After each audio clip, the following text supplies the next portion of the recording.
I popped into the supermarket earlier today just to grab a couple of bits, as you do. And one thing I always do is I look over at the newspaper stand. I had a quick glance over just to see what the headlines are of the day. And you know yourself, it's usually absolute junk and trash these days.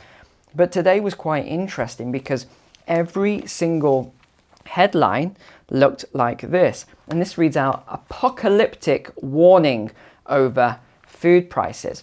I looked at the other headlines and it was the same thing on all of these newspapers. They're all talking now about the issue with food prices. Of course, this is you and I, everyone, all the subscribers on the channel, we're conspiracy theorists, aren't we?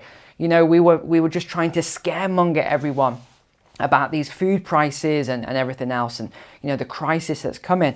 But now we have the governor, Andrew Bailey. So this was on BBC News earlier as well.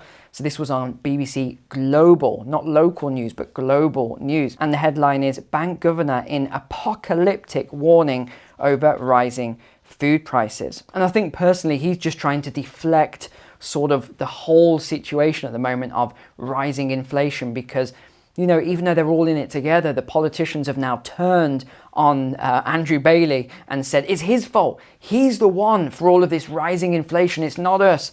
So obviously Andrew Bailey now, he's just done this press conference and he's just let loose. He has just lifted the lid on what's happening with food prices. So one statement he said, Mr. Bailey warns that a very big income shock from the increase in global goods prices would hit demand in the economy and push up unemployment. So he's just gone at it with both barrels here. He's just let rip and said issues with food, unemployment, you're going to have all the goods and services starting to cost more. It's just going to be chaotic. But I want to bring your attention to the shared screen a moment, because if you remember, I think it was 10 days ago now, this video here. So 10 days ago, prediction, India will ban wheat exports. And then I talked about the 10 countries that were in big trouble. Well, what has just been announced yesterday, global wheat prices jump after India export ban. So this has actually happened now. It has come about. India have banned their wheat export. Now, this is going to cause an issue for those 10 countries that I mentioned. So number 1, Bangladesh. Number 2, Nepal. So these are the top 10 in order. Biggest importers of wheat from India. So Bangladesh, Nepal, the UAE, United Arab Emirates, Sri Lanka, we'll talk about that in a moment, Yemen, Afghanistan, Qatar, Indonesia, Oman, and Malaysia. We had a lot of Malaysian people who are subscribers talking about this, actually commenting the last time about this food crisis. These food warnings are everywhere now. I mean, this is tiny in comparison to the global scale, but I've seen over the last few days all of these articles and news headlines about the good old-fashioned, British fish and chip shop may close. So up to 2/3 of British fish and chip shops will close, apparently, in the next year or so. I don't have the data on that. I'm just reading out what I've seen in the media over the last day or so. Of course, we have the baby formula shortage as well. This is another big one. Baby formula. It's very interesting. A lot of the comments from my video on Friday were saying all the baby formula is at the border. And obviously it's a very controversial sort of subject. So I have been looking into it, and it does appear as though there are large stockpiles of this baby formula on the Mexican-US border. I'll leave you to drop a comment below on what you actually think of this. But I do want to give you a couple of tips in regards to what you can actually do. So we'll come on to that in a moment, but let's just go on to the last article here. And that is about Sri Lanka. So you remember I started talking about this 4 or 5 weeks ago now, and I said that they would collapse their sovereign debt, etc., and that they were trying to get an IMF loan. So that looks as though it's been approved, $300 to $600 million. However, that is not going to go very far at all. That is just, they probably should have not even taken that loan, in all fairness. To be in debt to the IMF, the worst people you could ever be in debt to, in my personal opinion. So here we go. It's worth mentioning that the island nation has been experiencing its worst economic crisis in history. The country has huge debt obligations and dwindling foreign reserves, and has been struggling to pay for imports, causing a shortage of essentials. Citizens were forced to stand in long fuel lines, cooking gas and medicines. So this gives us a really, really good indication for our nations of, when you look to other nations, what were the shortages, what were the problems, and then you can look to your own country and then be ahead of the curve. Again, this was just released last night. Sri Lanka to run out of oil today as streets break out into chaos. There is absolute chaos right now in Sri Lanka. We've run out of petrol. At the moment, we only have petrol stocks for a single day.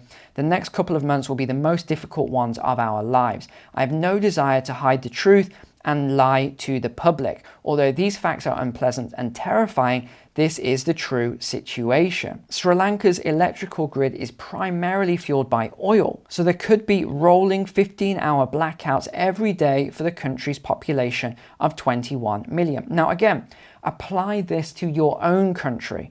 Rolling blackouts every day for X million, however many are in your country. So what's causing this crisis? Well, according to this, it's foreign exchange shortage, rampant inflation, and shortages in food and fuel. What are we seeing at the moment? The same thing in the West. Fuel shortage, food shortage, inflation. So Sri Lanka are only X amount of months, however many you want to say, ahead of the Western nations. Why? Again, this is something I said last week on Friday.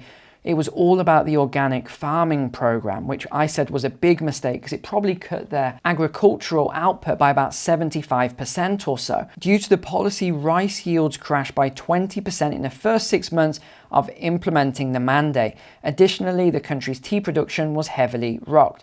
Protesters have taken to the street to voice their opposition to the government's mishandling of the economy. Now, this is the bit I want you to pay careful attention to. Videos on social media show protesters trashing luxury vehicles and mobs hunting down wealthy Sri Lankans on the streets. Just read into that what you will. What do you think they're doing to these people when they hunt them down or go to their homes, which is a thing they're not mentioning, which is also happening? So I said I would give you a little bit of advice then on what you can actually do here to prepare. And again, you can watch my food preparation sort of playlist on the channel here. Just some of the things, because again, we've been talking about this, you and I, if you're a subscriber, we've been talking about this for months now. And it's only now hitting the public. All the forecasts that I've made and that some of you have made as well on the channel and in the comments helped me with some of my forecasts. And again, remember, this is a community. This isn't just me here sitting here talking at you. I'm talking with you because we're a community and we've got a community spirit.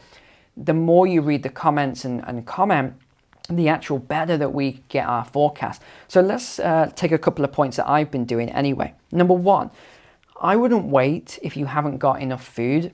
And by the way, 99% of you haven't got enough food. I'm just going to come out and say that. You do not have enough food. Even when people say to me, Neil, I've got all this food. Look what I've got. I've looked at it. Or when people have sent me images, there is not enough food there. Having, 50 kilos of rice or something, that is not going to sustain you, right? You'll get bored of eating things like that. But yes, price of calorie, cheapness of calorie, you're not going to beat rice. Okay, granted. So these are the sort of things you can buy. But then you get people saying, no, don't go out and hoard. Don't go out to supermarkets and buy these bulk bags. What do you think they're on sale for? Why would you not go and buy one of these massive bags? They're there to be sold. You're not hoarding. You're not stealing from other people. This is just media propaganda that's being put out. That is why those bags are in the supermarket, for you to go and buy one. Hello? Goodness me, these comments and the media lies that keep getting put out are ridiculous. Things like that. What did I say? Wheat. So that would be your pastas and things like that. Go and buy yourself one of these again. These big bags of pasta. If you don't want to go to the supermarket, go to a wholesaler. Go to a cash and carry or whatever you call it in your country. Go and buy yourself some of this stuff and then learn how to actually store it long term. As I mentioned, my wife and I, some of our food that we've got now stored will last 25 years. We've done it properly. We've done it with oxygen absorbers and Mylar bags. Look into this. If you want me to make a video on it, I can do it, but this isn't a prepping channel, although it seems to be going that way. But yeah, Mylar bags, oxygen absorbers, and then a sealer, or you can try using an iron if you want to seal them that way, but a sealer. Get all the stuff I've been talking about, all of your grains and legumes and, you know, all these things that are going to last you a long time. In fact, if you go back on some of those videos on the playlist, I've put a list on 2 of those videos that my wife and I put together. There is a list on there of long life food that you should store. What else have we bought? We've bought those sort of huge 16 kilogram bags of flour because we make our own bread. That's what we do every day. We make our own bread. We have a bread maker. And I've seen people say, well, Neil, I can't afford £300 or dollars for a bread maker.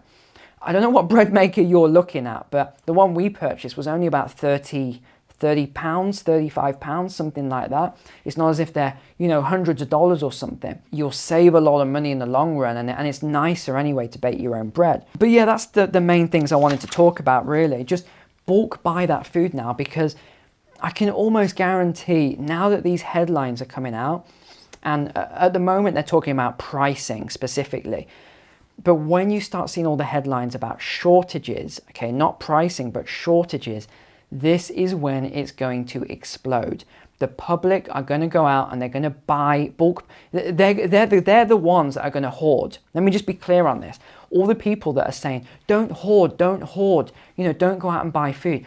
If, you know, the government and the media and those people didn't say that in the first place, and people were buying lots of food in order to store, you know, however much at home, it would have created a pull on the supply chain in the first place.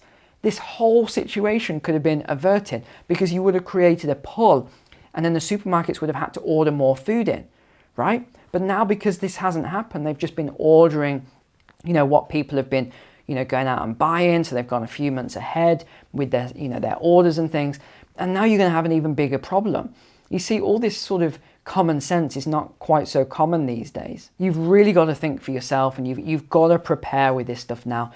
Honestly, once the masses and the public finds out about what is going on and what's happening with the food supply, they are going to go out and they're the ones that are going to hoard and they're going to panic. And if you don't prepare now, you are going to be left short. So that is my guidance. I would go out and I would get what you need today. I'm not saying go to the supermarkets and just strip the shelves bare and hoard and things like that. I'm not saying that. I'm saying just make sure that you are not ill prepared for what is coming. If you need to go to multiple supermarkets, a little bit here, a little bit there, because you don't want to cause any, you know, sort of gaps in the shelves, then do that. Whatever you think is the right thing to do for you and your family, go out and do that. But all right, thanks for watching today. I will see you again tomorrow. Take care, God bless, and see you soon.